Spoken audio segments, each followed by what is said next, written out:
محبت کی انتہا کا دوسرا پارٹ۔ سوئٹزرلینڈ بھی دنیا کے ان ممالک میں شامل ہے جہاں یوتھانیزیا کو قانونی اسٹیٹس حاصل ہے۔ زیورخ شہر میں یوتھانیزیا کا سینٹر بنا ہے۔ یہ سینٹر انتہائی خوبصورت جگہ پر قائم ہے۔ سینٹر کے کمرے پہاڑوں، آبشاروں اور جھیلوں کے کنارے بنائے گئے ہیں۔ مریض بیڈ پر لیٹ کر زندگی کی آخری صبحیں اور شامیں دیکھتے ہیں اور آخر میں میزبان ڈاکٹروں اور نرسوں کے ہاتھوں میں زندگی کی سرحد پار کر جاتے ہیں۔ وہ خاتون بھی یوتھانیزیا کے لیے سوئٹزرلینڈ گئی تھی۔ وہ کینسر کا دکھ برداشت نہیں کر پا رہی تھی، چنانچہ اس نے آسان موت لینے کا فیصلہ کر لیا تھا۔ وہ زیورخ گئی، زندگی کے آخری 10 دن گزارے۔ عین اس وقت اپنے لیے موت کا تعین کر لیا جب اس کی فلائٹ نے وطن کی مٹی کو چھونا تھا۔ ادھر فلائٹ اتری، ادھر وہ زندگی کی سرحد پار کر گئی۔ خاتون کا آخری خط بیٹے کے ہاتھ میں تھا۔ وہ سسکیاں لے لے کر خط پڑھ رہا تھا اور خاوند سر جھکا کر اپنی بیگم کا ایک ایک لفظ سن رہا تھا۔ بیوی نے اپنی پوری زندگی کا احاطہ کیا۔ اس نے بتایا کہ وہ جب پہلی بار یونیورسٹی میں ملے تھے تو اس نے کیا محسوس کیا تھا۔ وہ یونیورسٹی میں لڑتی کیوں تھی۔ وہ کون سا دن تھا جب لڑتے لڑتے اس سے محبت ہو گئی تھی۔ اس نے فراق کے وہ 5 سال کیسے گزارے تھے اور اس نے شادی کے بعد اپنے بچوں کو ملازموں کے رحم و کرم پر کیوں چھوڑ رکھا تھا۔ میں اپنی محبت کو تقسیم نہیں کر سکتی تھی۔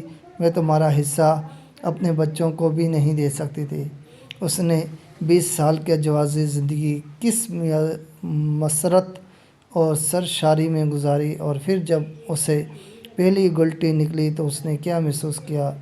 وہ خود کو روز بروز بدصورت ہوتا ہوا دیکھتی تھی تو اس کے دل پر کیا گزرتا تھا۔ وہ قدرت کا یہ فیصلہ بھی سہتی چلی گئی، لیکن پھر عجیب واقعہ ہوا۔ آپ نے پہلے بچے بورڈنگ اسکول میں بھیج دیے۔ میں جانتی تھی کہ آپ نے یہ فیصلہ کیوں کیا۔ آپ نہیں چاہتے تھے کہ میرے بچے مجھے اس حالت میں دیکھیں اور پھر میں ان کی آنکھوں میں اپنے لیے ترس دیکھوں۔ پھر آپ ملازموں کو رشوت دیتے تھے اور وہ روزانہ کوئی نہ کوئی شیشہ توڑ دیتے تھے۔ میں آپ سے شیشے لگوانے کا کہتی تھی، آپ ہنس کر ٹال جاتے تھے۔ یوں آہستہ آہستہ گھر سے سارے آئینے غائب ہو گئے۔ آپ نہیں چاہتے تھے کہ میں اپنی آنکھوں سے اپنی بدصورتی دیکھوں۔ بات اگر یہاں تک رہتی تو بھی برداشت کر جاتی، لیکن آپ نے آخر میں عجیب کام کیا۔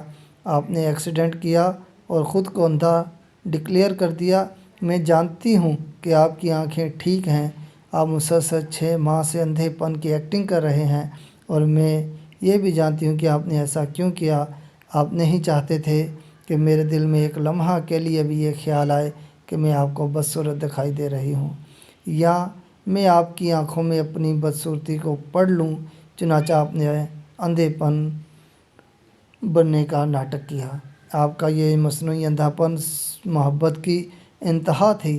میں یہ انتہا برداشت نہ کر سکی، چنانچہ میں نے دنیا سے رخصت ہونے کا فیصلہ کر لیا۔ میں یہ دنیا سے جا رہی ہوں۔ آپ اب پلیز اندھا پن کی یہ ایکٹنگ بند کر دیں۔ یہ خط پکڑیں اور خود پڑھنا شروع کر دیں۔ یہاں پہنچ کر بیٹے کے منہ سے چیخ نکل گئی۔ باپ نے اس کے ہاتھ سے خط لیا اور اونچی آواز میں پڑھنا شروع کر دیا۔ آپ پلیز میرے بعد اپنا خیال رکھیے گا۔ سارے تولیے الماری میں رکھے ہیں۔ میں درزی کو 5 سال کے کپڑے دے آئی ہوں۔ وہ سال میں 10 جوڑے سی کر دے جائے گا۔ آپ نے وہ سارے کپڑے پھٹنے گھسنے تک پہننے ہیں۔ دانت چیک کرواتے رہا کریں اور صبح کی سیر کبھی نہیں بھولنی۔ اور آخری بات، چڑیوں کو روز دانہ ڈالنا اور میری بلیوں کا ہمیشہ خیال رکھنا۔ اللہ حافظ، آپ کی جمیلہ۔ خاوند نے خط طے کر کے جیب میں رکھا اور چڑیوں کے دانے کا ڈبہ تلاش کرنے لگا۔ جزاک اللہ خیر۔ یہ تھی محبت کی انتہا کی ایک چھوٹی سی کہانی جو آپ کی خدمت میں پیش کی۔